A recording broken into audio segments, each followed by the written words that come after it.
The first is a connection to Funda village, which is this village down in Zimbabwe. Marianne. Marianne is one of my personal heroes. Personal what? Personal heroes. Yeah. She is an amazing person. So anyway, she decided to do this Funda village. I thought that she should probably have done it in South Africa, but she really wanted to do it in Zimbabwe. I met her husband just 2 weeks ago in London, and we were talking about the terrible situation in Zim, and he was saying that of course at the moment there's not much happening in Funda village, but because they'd actually had some really great success, because what they hadn't cracked yet was to help people that were living in cities, but they had really found out how to help people that live in the countryside. And basically it's all about teaching them how to I don't know the details, but essentially the way I understand it is to get them to understand how they can help themselves. It's kind of a life skill thing. So that they're not looking for help from the outside, they're looking for help from the resources that are available to them. Yeah. And he was saying that in this terrible situation in Zim, actually the people that they've touched are really in a good position now, because they are able to support themselves.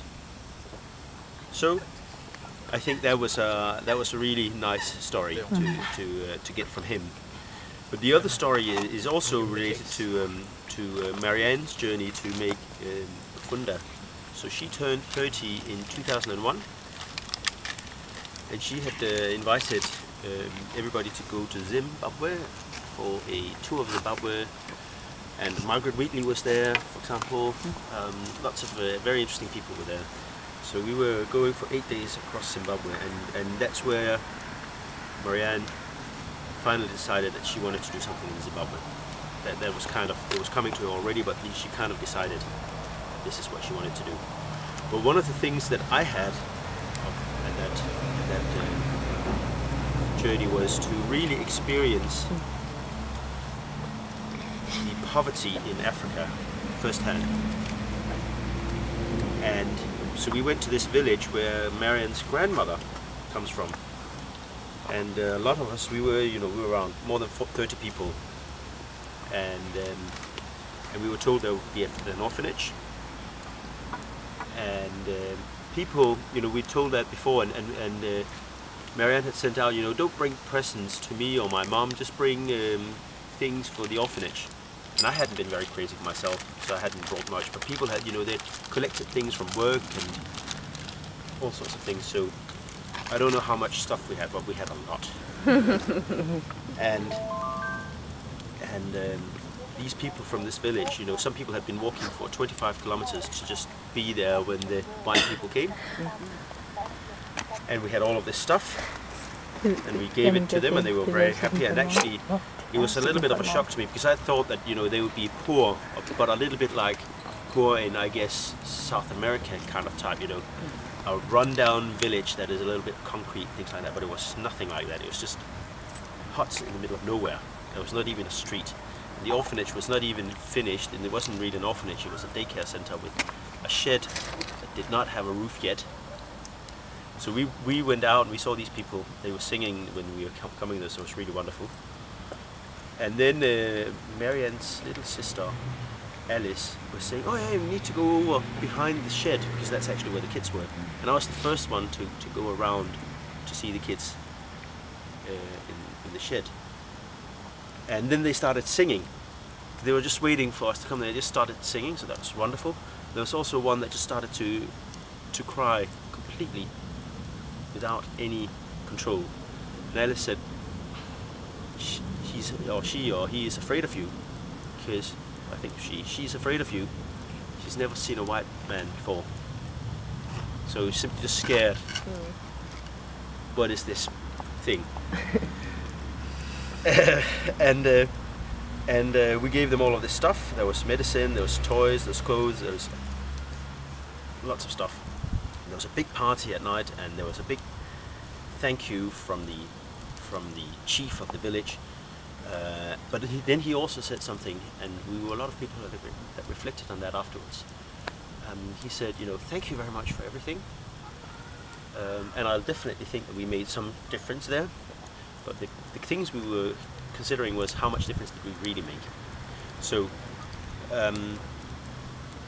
he was saying thank you, but you know, if you have more, you can send more. You have any books, just use books, just send them, because you know the kids need books in school, and you know, he's basically just pleading for a little more things. And he was also saying, you know, oh, you know, if you can help us build a bridge, you know, we have there's a stream down here where a kid died 3 months ago on his way to school, so please come and build a bridge. And so we were reflecting afterwards, I'll come to my conclusion on it. But there was, for example, one guy, he was saying, you know,